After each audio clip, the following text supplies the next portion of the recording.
Alrighty, my friends, let's talk Summerween book recommendations. I've got some really good spooky books. Some of them are actually scary. Some of them are more like cozy, spooky, scary. Some of them are like love story, spooky, murdery love, you know. I think there's a little bit of something for everyone. First up, we have The Troop by Nick Cutter, because this is like the ultimate Summerween book. It follows a Boy Scout troop and they're camping on this island, and then a stranger comes into their camp and things go crazy. I will say you gotta have a strong stomach for this one. It is pretty disturbing. So if you like that, this is your book. If you don't like that, you should still try it.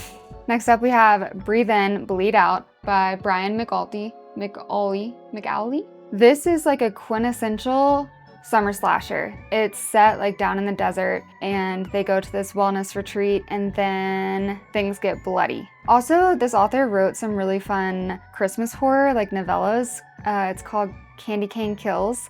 I believe that there are 2 of them now, and I read the first one this winter and I could not recommend that more, but absolute classic summer slasher. And if haunted houses are more of your thing, we have We Used to Live Here. This man knows how to write scary books. This one, there's a basement scene in here that still lives in my head rent-free. I would not recommend this if you are home alone and you spook easily, unless that's your vibe and you want to be super scared, because this book, it'll make you have nightmares. The premise is there is this couple that moved into this house, and for one reason and another, one of them had to like run out, and so one of them was home alone in the house, and then all of a sudden this family shows up and they're like, oh, we used to live in your house, like, can we come in? And the sweet poor main character like doesn't know how to say no, and so she lets them in, and things go awry very quickly. Also, do not expect a simply tied up ending with this book. This one is gonna leave you asking a lot of questions. So this is Haunted House, but in a more like cozy horror sense. This is Play Nice by Rachel Harrison. This is her book that came out last year, and I absolutely loved this. So this is about a family and some daughters that grew up in a haunted house that was like possessed by a demon, or so they said. No one really believed them. And then they inherit the house, and so one of them moves back into the house because she wants to try to actually like live in it, and some really fun things happen in the house. This is a book that gets scarier and scarier like as it goes on, but I would still consider this cozy horror. So excellent choice if you're trying to get into horror. And if body horror is more your thing, we've got Chlorine by Jade. This is about a swimmer, like a competitive swimmer, and she's convinced that she is actually, or she was born a mermaid, and I'm gonna leave it at that, but just know that this is body horror. And moving on to vampires.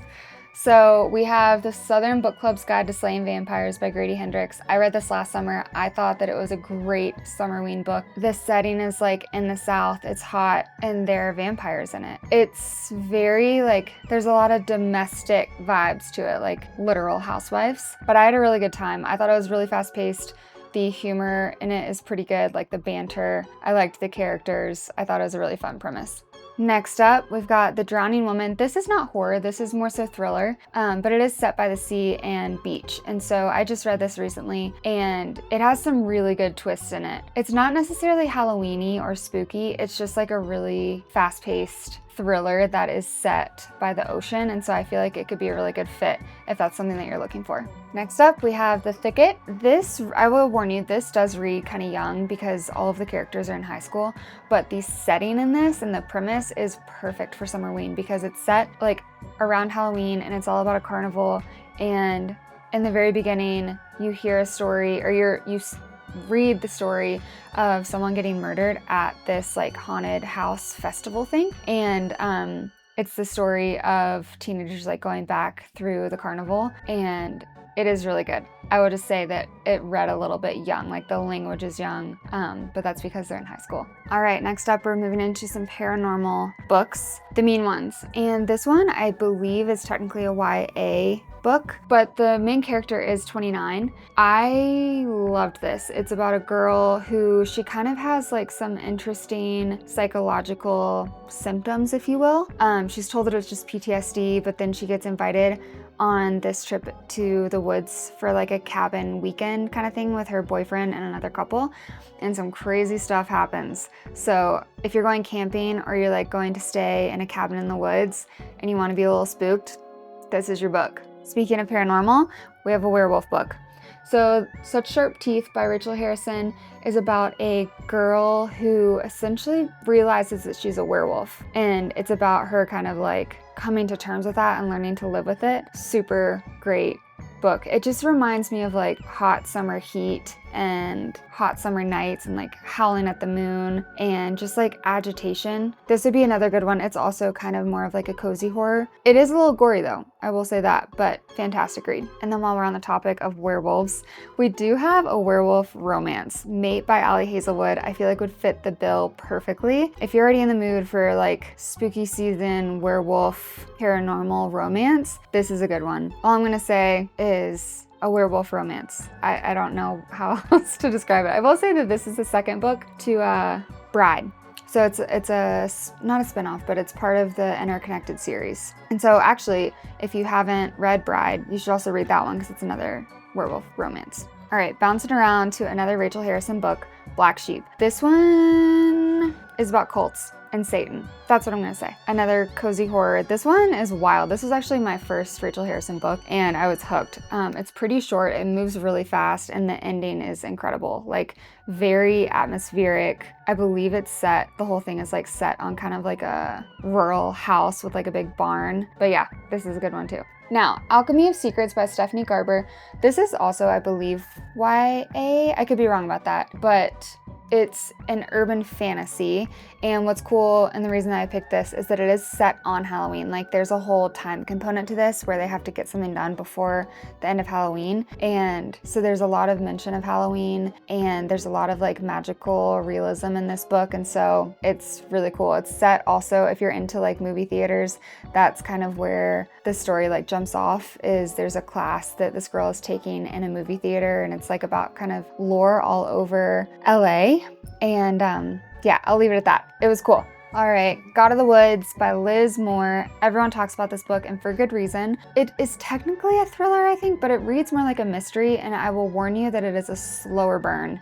It's definitely got like the atmospheric vibes, like summer camp in the woods. There's a lake. It's young adolescent girls just trying to fit in, and yeah, basically it's like a mystery. And so this would be great if you want just like a summer mystery. It's not gory, it's not scary, it just leaves you like really intrigued. And even though it's a slow burn, I would say I could not stop reading it. Like it's definitely a page turner at the same time. Highly recommend this one too. All right, now we're gonna get into spooky romance. First up, we have Soul Searching by Lila Sage, and this has a bunch of ghosties in it. Basically, the female main character, Collins, she can talk to ghosts. Like that's part of her and her sister's like life, I guess. I don't know how else to describe it other than it's like a special power, I suppose, that they have, is that they can talk to ghosts. And she starts to like lose her ability, and so the whole book is about trying to find that ability back. And the setting is in like small town, so it's kind of a small town romance too, but there's a lot of paranormal activity in this one. And next we are moving into Murdery Love. We have a killer kind of romance, and this was super, super fun. The female main character is a podcast host, and she like tries to like solve murders on the podcast, and she goes about trying to like solve this serial killer one, like a serial killer case, and at the same time she's like navigating this new relationship with her neighbor, and things get complicated and a little twisty. I had a really good time with this one. So if you're looking for a romance that has some murdery stab plot twist, you should give this one a go. And I cannot talk about murdery love stories without bringing up Taurus Season by Brynne Weaver. She is the queen of bloody romance books. This is book 1 of the Cape Carnage trilogy, and the vibes, if you've seen Widow's Bay, very similar vibes, although I will say that Cape Carnage, they actually embrace like the spooky even more. And so yeah, if you're having like a coastal city Summerween, this would be a cool read. All I'll say is like there's some people that get murdered. The FMC is like running from some secrets. The MMC is actually coming to town to try to kill her. And so it's just a story of like two murdery people falling in love and getting away, or trying to get away with some really bad things. And if you have read this, I also just finished today Harvest Season, which is book 2 to this trilogy, and I really loved it. It definitely, same vibes, same characters. If anything, it's even more Summerweeny because they even have like a terror festival, which is really fun, and they have some like crazy cocktails in there and wild traditions, and so highly recommend. Okay, and then just to wrap this whole thing up, I'm gonna share some of the books that I'm reading for my Summerween this year. I'm doing a full week of Summerween next week, and I'm trying to get through all 6 of these books in 8 days. First up, we have Slasher Summer. Everyone's seen this book around. I don't really know much about it other than it's like an ode to all of the 80s like original slasher films. I think even like the main characters are named after like characters in those films. So we have like Carrie, Jason. I think there's also a Freddy. And so I think that's just really fun. I'm excited for it. I think it's just gonna be a really quick, quirky read. Next up, we have Clown in a Cornfield, and I have heard nothing but good things about this book. I think it's also considered YA, so I don't think it'll be too scary, but clowns are creepy in general, and I think this definitely fits the bill for Summerween. So we'll see how it goes. It's also, now there are I think like 3 of these. There's like number 2 and number 3. I think number 4 is coming out soon, and I think that might be the end of the series, but regardless, I'm gonna start with book 1. Next up, we have the Saturday Night Ghost Club. So this is not supposed to be scary. It's supposed to be more like nostalgic for like the 90s, like kind of Stranger Things vibes, and it just seems kind of like a cozy add to the Summerween list. Next up, we have Girl Dinner by Olivia Blake. I've had this on my shelf for a long time. Like I got it when it first came out, and all I know about it is that they're vampires. And I need a vampire book for Summerween, so this is the one I picked. Just the cover alone looks kind of summery, so I think it'll fit the bill. Then we have Diavola by Jennifer Thorne. I have heard really good things about this book. I think this one is actually supposed to be pretty scary. I think that it's about like they go to Italy, and the villa that they're staying in, it's like remote, and maybe it's haunted. It seems like some scary things start happening in the villa in Italy on vacation. So this one I don't know if I'm gonna be able to read at night, but we'll see. And last but not least, I gotta read my best friend's Exorcism. Like I said, I've read one other Grady Hendrix book, and I did really like it, and so I think I'm gonna like this one. I like his writing style. This cover alone is just like so creepy and so nostalgic for like 90s Halloween, and so I'm very excited. I've wanted to read this for a long time, and I'm glad that I saved it for Summerween. I think it will be perfect. All right, my friends, that is everything that I'm reading for Summerween, and that is everything that I think you should read for Summerween.